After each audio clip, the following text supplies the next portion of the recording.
The 9/11 attack on America looked so much like a formula action-packed Hollywood disaster movie that it had "Made in the USA" written all over it.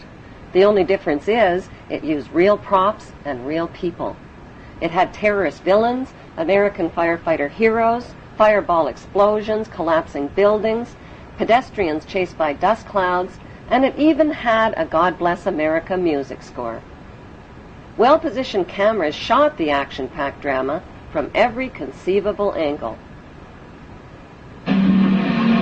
Just the picture of the helicopter landing and the president walking in, and then the 19 hijackers have been Saudi nationals. So in the terrible... He said that he didn't believe that Osama bin Laden... No one has blamed or accused him formally.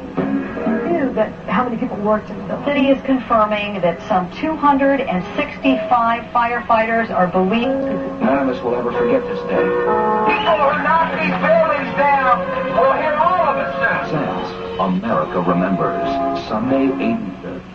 The timing, the title, and the eerie advertisement for Harvey Weinstein's Lord of the Rings movie called The Two Towers was a prophetic and disturbing coincidence. Profits from the Two Towers movie were small change compared to the 9/11 reality disaster movie, which has become the world's top-grossing production of all time. The only thing missing are the 9/11 producer, writer, and director credits. But it doesn't take an Enron accountant to figure out who's cashing in. During the first week, the 911 producers made a spectacular fortune just on the stock market alone. How? By knowing in advance that the stocks in airline and insurance companies associated with the 911 crash would fall in value. Using that inside information, they made negative bets on the stock market called put options.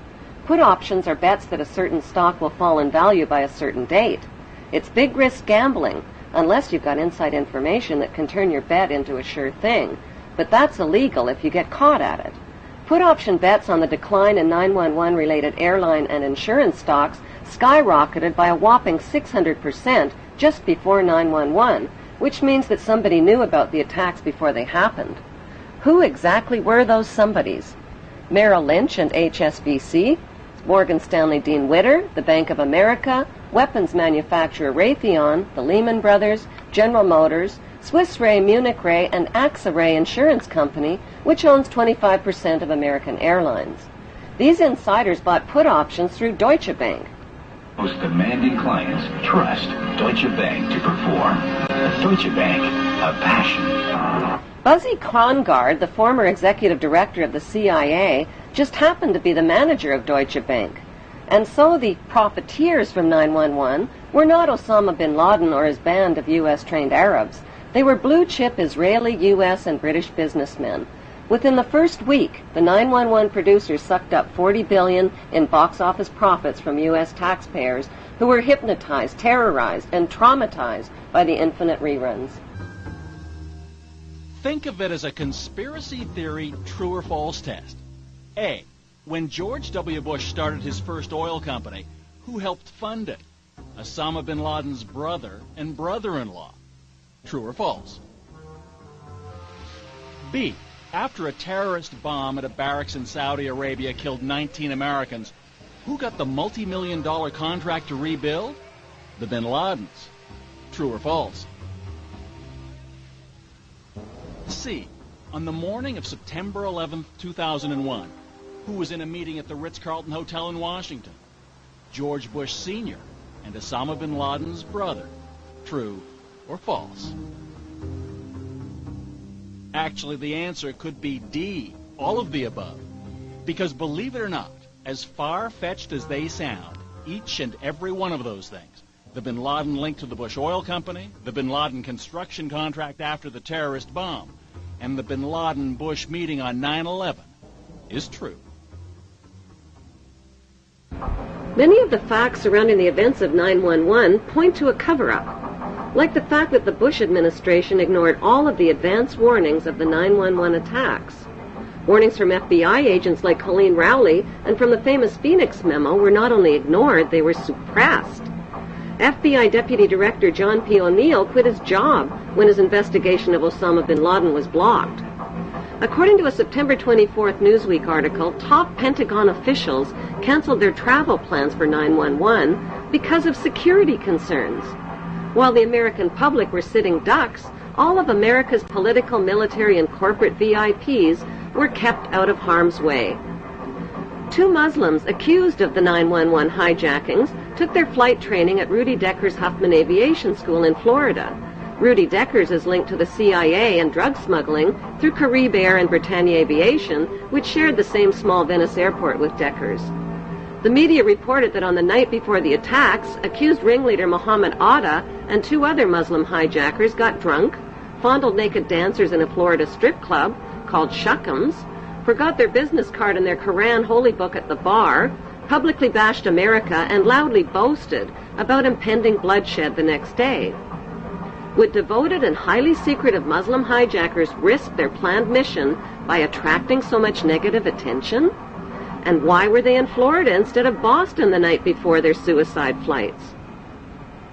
On the early morning of September 11th, 19 Muslim men well known to intelligence and security agencies supposedly waltzed past airport security checks, boarded 4 passenger planes, and turned them into deadly missiles without even a hitch.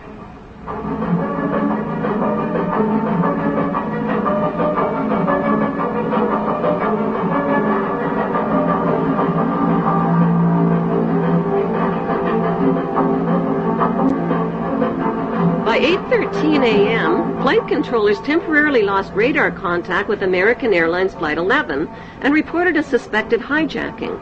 Even though Andrews Air Force Base is only 10 minutes from Washington, emergency response fighter jets took close to an hour instead of the typical 15 minutes to scramble and begin searching for the hijacked planes.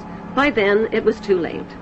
President Bush already knew about the first Flight 11, which occurred at 8:46 a.m., when he sat down to chat with school kids at Booker Elementary School. It wasn't until 9:05 a.m. that he was notified that a second plane, Flight 175, had also crashed into the World Trade Center and that America was under attack. Instead of being whisked to safety in this national emergency, Bush nodded and continued chatting with the kids for another 20 minutes about a pet goat, while American citizens were burning alive and leaping to their death from the smoking towers. Wailing against the wind as they fell, almost as if they had second thoughts. I was absolutely horrifying.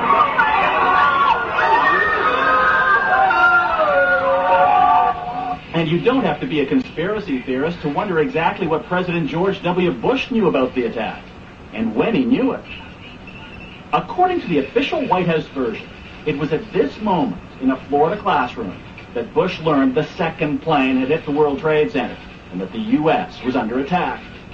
But here's what George Bush himself said almost 3 months later when asked about September 11th.